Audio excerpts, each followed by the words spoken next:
ऋग्वेद अध्याय 33 मंत्र 74। ओम तिरश्चीनो विततो रश्मि येषाम् अधः स्विदासीत् उपरि स्विदासीत् रेतोदासन्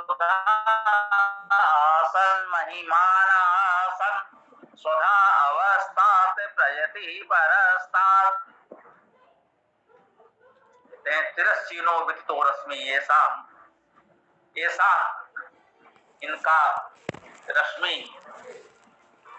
किरण सब जानते हैं, स्वीकार कर लेते हैं और धातुवादी को बताया गया है। तिरश्चीनो विततो, तिरश्चीनो तिरछा,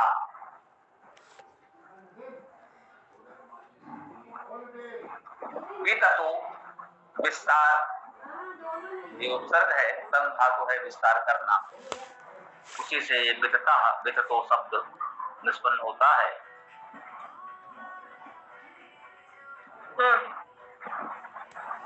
तो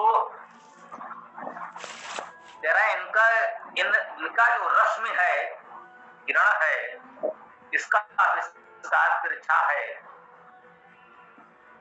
किरणें पुंज के रूप में निकलती हैं, परस्पर तिरछी होती हैं, क्रमशः दो किरणों के मध्य की दूरी बढ़ती जाती है। इसी को तिरछा होने की बात यहाँ कही गई। एक किरण तो सीधी रेखा में चलती है, दो किरणों के मध्य की दूरी निरंतर बढ़ती जाती है। इस प्रकार किरणें परस्पर तिरछी दिशा में चलती है। तिरश्चीनो विततो रश्मि येषाम्, इनकी किरणें परस्पर तिरछी दिशा में विस्तार करती हैं। अधः स्विदासीत् ऊपर स्विदासीत्, जब इस प्रकार तिरछी दिशा में किरणें फैलती जाती हैं, तभी वे कह रहे हैं ऊपर स्विदासीत्, ऊपर भी था, अधः स्विदासीत्, अधः नीचे भी था, ऊपर स्विदासीत्, ऊपर भी था। सभी दिशाओं में किरणें फैल रही हैं, वे ऊपर भी हैं, नीचे भी हैं, इधर भी हैं, उधर भी हैं। जैसे सूर्य से ही किरणें पृथ्वी पर आ रही हैं, तो वो तो सूर्य से ऊपर नीचे सभी दिशाओं में फैल रही हैं। जहाँ पृथ्वी है उस दिशा में भी आ रही हैं, पृथ्वी की ओर आने वाली किरणें हमें प्राप्त होती हैं।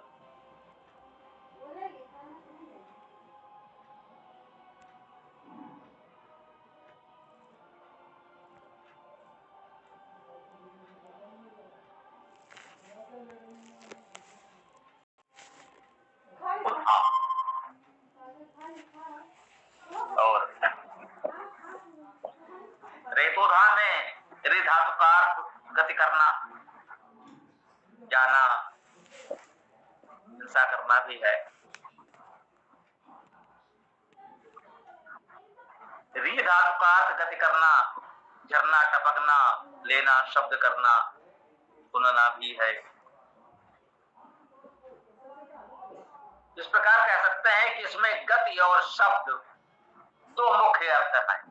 रेतोधा अर्थात गति और शब्द को धारण करने वाला रेतोधा, धा धातु का अर्थ धारण करना स्पष्ट है। रेतोधा का अर्थ हुआ गति और शब्द को धारण करने वाला।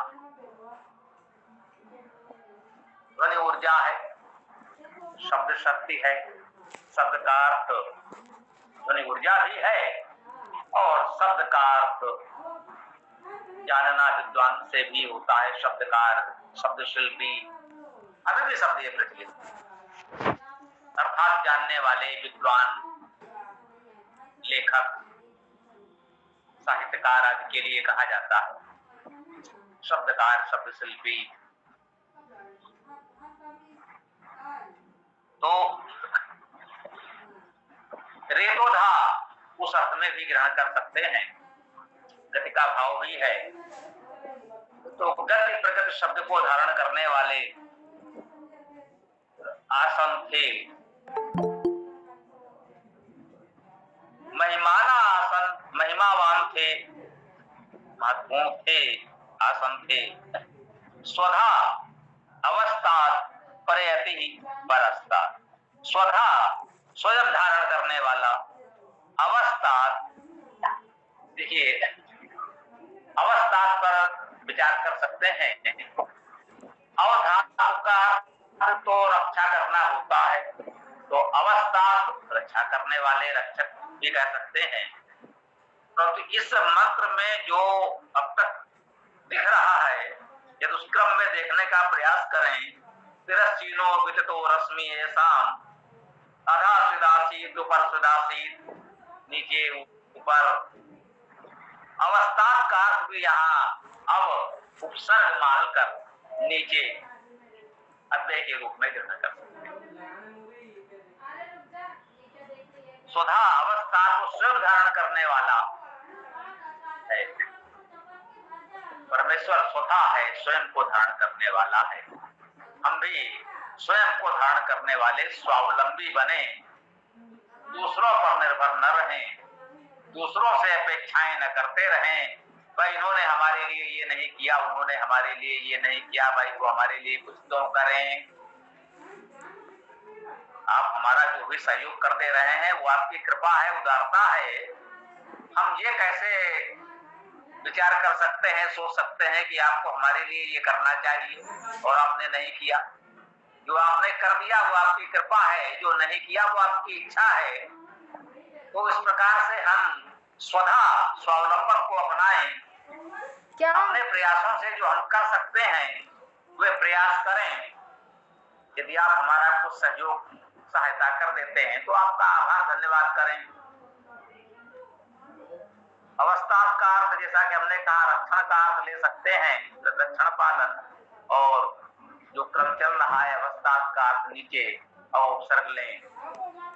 वो स्वयं को धारण करने वाला नीचे से भी है।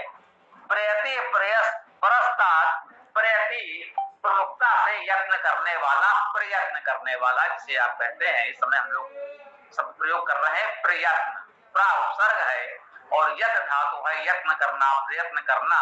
तो प्रयति ही प्रयत्न करने वाला, परस्तात परे, वो नीचे से, ऊपर से, तिरछे से, परे से, सब ओर से प्रयत्न करने वाला है, स्वयं को धारण करने वाला है।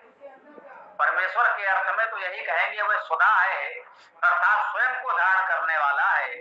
परमेश्वर ये स्वयं को धारण करता है, उसे और कोई तो धारण नहीं कर सकता। वह संपूर्ण सृष्टि का सृजन करता है, संपूर्ण सृष्टि को धारण करता है, उसे और कौन धारण कर सकता है। वह स्वधा स्वयं को धारण करने वाला है। इसका जो हम प्रेरणा ग्रहण करें वो यही है कि हम भी यथासंभव स्वावलंबी बने। यद्यपि मनुष्य सामाजिक प्राणी है, कोई भी मनुष्य अपने आप में पूर्ण नहीं है कि हम बिना किसी का सहयोग लिए अपना जीवन यापन कर सकें, ये तो संभव ही नहीं है। समाज परस्पर सहयोग से चलता है, हम सहयोग लेते हैं तो हमें सहयोग देना भी चाहिए। परंतु स्वावलंबन का इतना भाव अवश्य रखें कि औरों पर आश्रित, निर्भर, पर मुखापेक्षी न रहें कि हम स्वयं तो कुछ कर नहीं पा रहे और दूसरों को दोष दे रहे हैं कि उन्होंने ये नहीं किया, उन्होंने वो नहीं किया। अरे भाई, जिससे जो करते बना किया, आप जो कर सकते हो वो आप अवश्य करें। आप उनसे अच्छा करें तो आपको श्रेय है। हमारे लिए जो थोड़ा सा भी सहयोग कर देता है उनके लिए बहुत बहुत आभार। आप कुछ और अच्छा सहयोग कर सकते हैं, आपको भी बहुत बहुत आभार। आप स्वयं कुछ अच्छा प्रयत्न कर सकते हो। इस उत्तम कार्य में, वेद के प्रचार में, स्वाध्याय में स्वागत है, अति उत्तम। तो इस मंत्र का यही अर्थ सामान्यतः हम ग्रहण कर सकते हैं। इतना भावार्थ हमारा इस मंत्र के लिए उपयुक्त प्रतीत होता है।